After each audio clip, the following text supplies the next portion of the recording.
Breakups, they can really knock you down, can't they? Especially when it's your first serious relationship. Absolutely, that first heartbreak can feel incredibly intense. It's like a crash course in the highs and lows of love.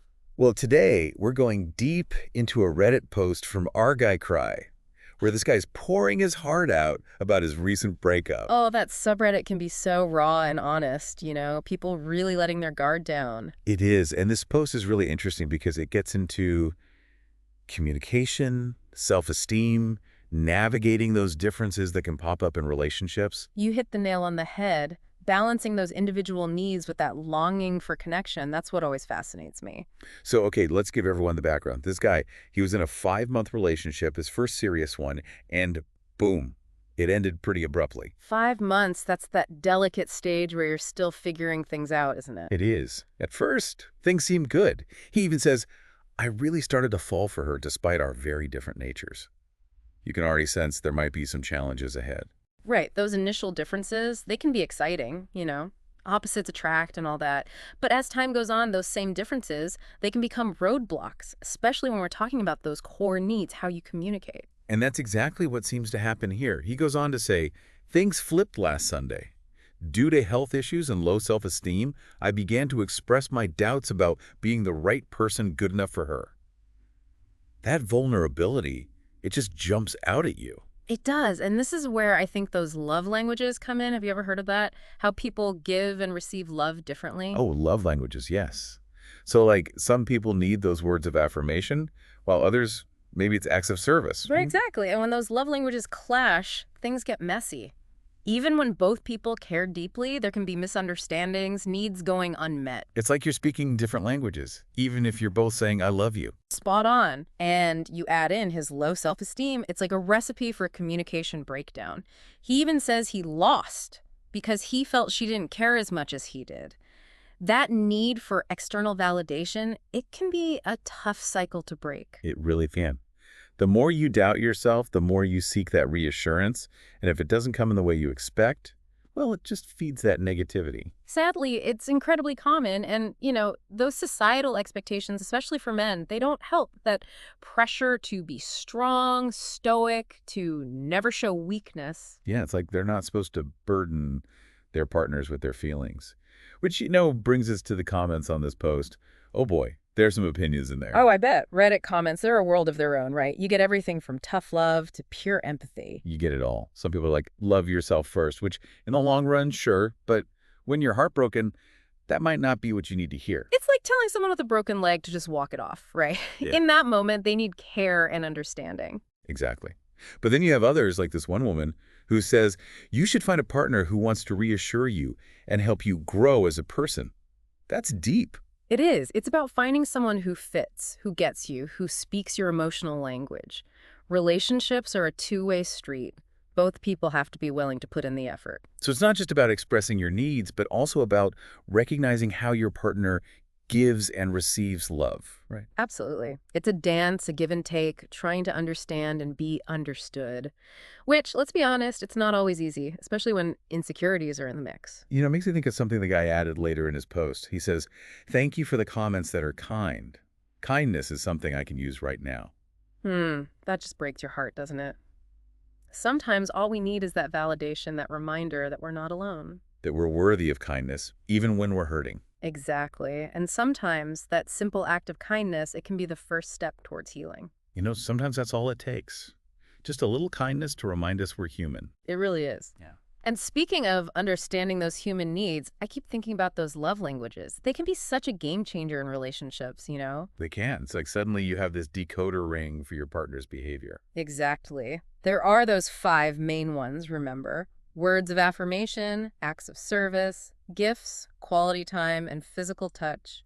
We all have our own way of feeling love. And it's not always the same way we express love, right? Like someone might show their love by doing chores, Yeah. but their partner might crave those verbal affirmations. Totally. And then you end up with this disconnect, even though both people are trying their best. It's like you're sending out these love signals, but they're on different frequencies. And that can lead to a lot of frustration. So in the context of this Reddit post, do you think understanding love languages could have made a difference for this couple? It's tough to say for sure. Relationships are complicated, right? But knowing their love languages might have helped them, bridge that communication gap. Like, what if the guy had said something like, hey, it would really mean a lot to me if you sometimes told me you appreciate me. Exactly, just being upfront about your needs. And on the flip side, maybe his girlfriend could have learned to see his actions as expressions of love, even if they weren't her primary love language. So it's about learning to speak each other's language, figuring out how to make those love signals loud and clear. And remember, love languages can change over time. What mattered to you 5 years ago might not be the same today. So it's an ongoing conversation, right? Checking in with each other, making sure you're still on the same page. Makes sense. It's like any language. It takes practice and patience. Yeah. And, another big piece of this puzzle is self-awareness, being honest with ourselves about our own needs and patterns. Oh, absolutely. And this is where self-compassion comes in. Treating yourself with that same kindness you'd offer a friend. So instead of beating himself up for needing reassurance, maybe this guy could have said to himself, hey, it's okay to feel this way. It doesn't make me weak or unworthy. Exactly. You're acknowledging those feelings without judgment. You're not trying to push them away. There are so many tools for building that self-compassion, like mindfulness, for example. Mindfulness, yeah, I've heard a lot about that. Yeah. It's about being present with your emotions, Right. not letting them run the show. Exactly. And as you get better at that, you become less reliant on external validation. You realize your worth comes from within, which can do wonders for your relationships. It's like you're building a stronger foundation for yourself, so you're not constantly looking for someone else to hold you up. Exactly. And that brings us to a bigger picture point, the whole societal context. We can't talk about communication and self-esteem without talking about those societal expectations, especially for men. It's true. There's still this pressure on men to be tough, to hide their emotions, which can really make it hard to open up, to be vulnerable. It can. It's like they're told vulnerability is a weakness, which of course is total BS. Vulnerability takes courage. It's about being real, even when it's scary. And in this Reddit post, you can see that struggle. The guy's clearly wrestling with those societal messages. Yeah. He's afraid of being too much for his girlfriend. It breaks my heart to think how many men are out there feeling trapped by these expectations, unable to express their true selves. It's a real problem. Mm-hmm. And we need to keep challenging those outdated stereotypes. Yeah. We need to show boys and young men that it's okay to be vulnerable, to ask for help. Absolutely. It's about creating a world where everyone feels safe to express their emotions, where vulnerability is seen as a strength, not a weakness. And where we can all learn to communicate with more honesty and compassion. It's a tall order, but we have to start somewhere. We do. And, even these conversations we're having, these are a step in the right direction. By talking about these issues, by raising awareness, we're chipping away at those old beliefs. It's amazing how one Reddit post can lead to all these bigger conversations about expectations, vulnerability, how we connect with each other. It's true, isn't it? Like this guy's story, it's about heartbreak. Yeah.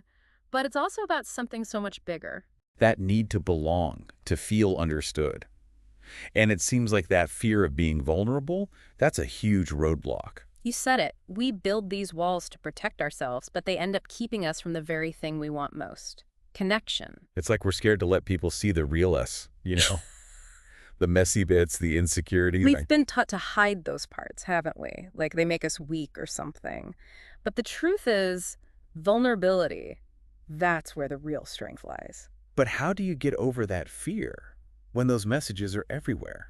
It's a journey, for sure. It starts with noticing those thoughts, those beliefs that tell us vulnerability is bad, and then you gotta challenge them. Like asking yourself, is this really true, or is it just something I've been told? Exactly. And once you start questioning those old rules, well, that's when things start to shift. You realize vulnerability isn't the enemy. It's actually the key to deeper connection. But okay, practically speaking, how do you actually become more vulnerable, especially in relationships? Honestly, it's about being real. With yourself and with the people you trust. Letting those guards down a little. But that's scary, right? What if you open up and get rejected? It's a valid fear, I get it. But here's the thing. The people who judge you for being vulnerable, those aren't the people you want in your life anyway. Like they're not ready for that kind of realness. So it's about finding your tribe, the people who can handle your heart with care. And the more you practice vulnerability, the more you'll attract those kind of people. Right. The ones who value authenticity. It's like this magnet for genuine connection, When Yeah. you show up as your true self, it gives others permission to do the same. Absolutely. And in those moments of shared vulnerability, That's where real intimacy happens. It's like saying, hey, it's okay to not have it all figured out. Let's just be real with each other. I love that. And those are the relationships that really matter, aren't they? The ones where you feel seen and accepted for who you truly are. It's what we all crave deep down, isn't it? To be loved for our messy, imperfect selves. And this guy's Reddit post, it reminds us that we're all in this together. We are. We all make mistakes. We all get hurt. But we also have this incredible capacity for healing, for connection, for love. And choosing vulnerability, that's where it all begins. So as we wrap up, I want to leave everyone with this thought. Vulnerability, it's not a weakness, it's a superpower. It is. It's the key to living a more authentic and connected life. And if you're looking for more of these conversations, more deep dives into the human experience, be sure to check out the Voices of the Soul podcast. And for those of you who like a little visual inspiration, Shauna Posh has a fantastic YouTube channel. Lots of great stuff there about relationships, self-discovery, all that good stuff. So keep exploring, keep connecting, and remember, vulnerability is your superpower. Embrace it. Thanks for joining us on this deep dive, everyone. Until next time, keep those hearts open and those conversations flowing.